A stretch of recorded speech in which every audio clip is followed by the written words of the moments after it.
The Babysitter by the Prowler. It was a Friday night, and like every other Friday evening, Jenny was being dropped off at the house of the family she babysits for, the O'Sullivan residence. The home consisted of Dr. and Mrs. O'Sullivan and their 3 children, Tabitha, Paul, and Sally.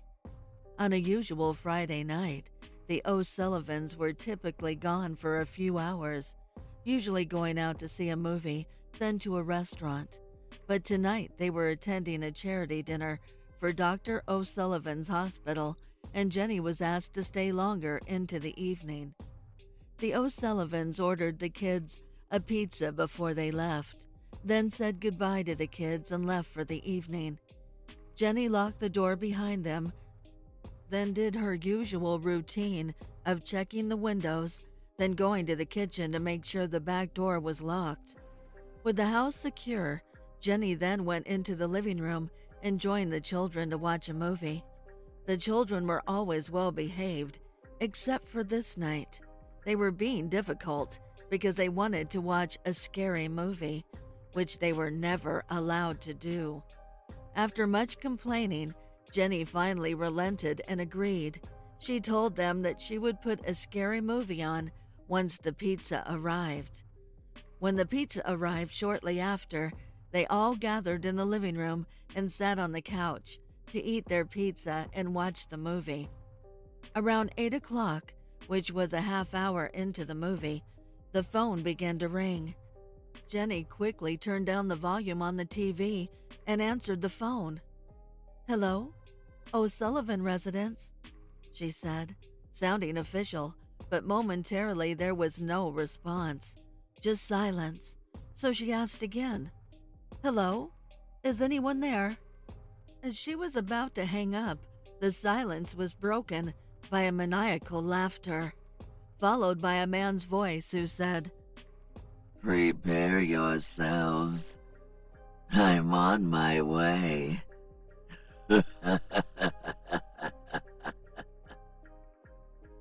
all the while laughing that sinister laugh before hanging up. Jenny sat there confused for a moment until one of the children asked, "Who was that?" With the movie turned down, they could all hear the man on the phone, and they were a little frightened. Jenny looked at the kids and gave a lighthearted laugh, smiling at them and saying it was just someone playing a prank. She told them they were perfectly safe inside the house, and there was nothing to be scared of. They went back to watching the movie, and after another half an hour, everyone seemingly forgot the strange phone call, until suddenly the phone rang again. Jenny, like before, turned the TV down and answered the phone. "Hello? O'Sullivan residence?" she timidly asked again. That evil, sinister laugh answered her. Then the man said, "The hour approaches, my dear. I will soon be there. 10 minutes, 15 minutes, maybe 30. Who could say? But I'm coming for you and the children." The man hung up, and Jenny sat on the couch completely frightened. Paul asked if it was that man again.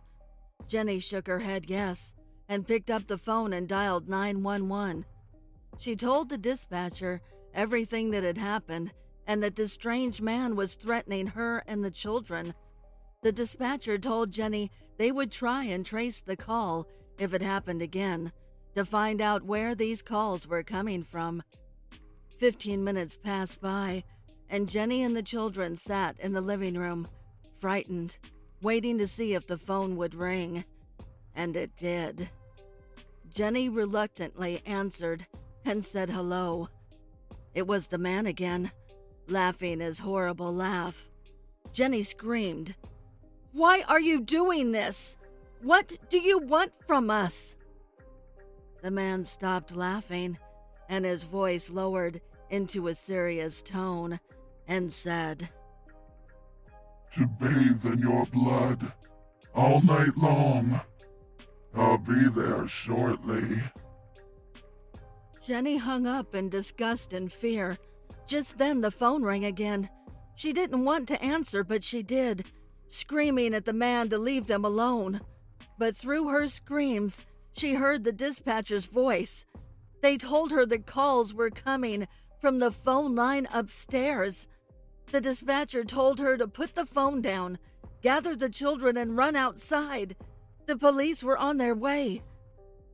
Jenny was filled with absolute dread, but did as she was told. She grabbed the children and told them they had to run outside and wait for the police.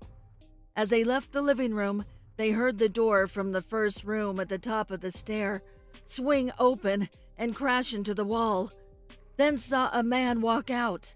He stood there and grinned, the darkness masquerading his face, all except that wide, sinister, crazed yellow grin. He said, "I'm here for you now, children," and slowly started down the stairs. Jenny and the children screamed and ran out the front door to wait for the police. When police arrived, they went inside and found the man hiding inside one of the children's closets. When they took him away, he was still smiling, that sinister smile.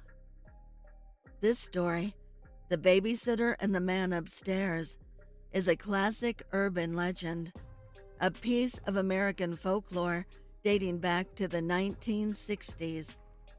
There are many versions and interpretations of the story that have more lighthearted and more grisly endings, but they all warn of maintaining and keeping a watchful eye on your children. I would like to give a heartfelt thank you to the special friends of the channel for your overwhelming generosity. If you would like to support the channel, the link is below in the description. Also, please send me your stories and poems to duchessofdarkness27@gmail.com. You can also find me on Instagram at duchess.ofdarkness and Twitter at duchessofdarkn2. I want to thank all my listeners for your kindness, your encouragement, and your support. It means the world to me. Thank you for joining me.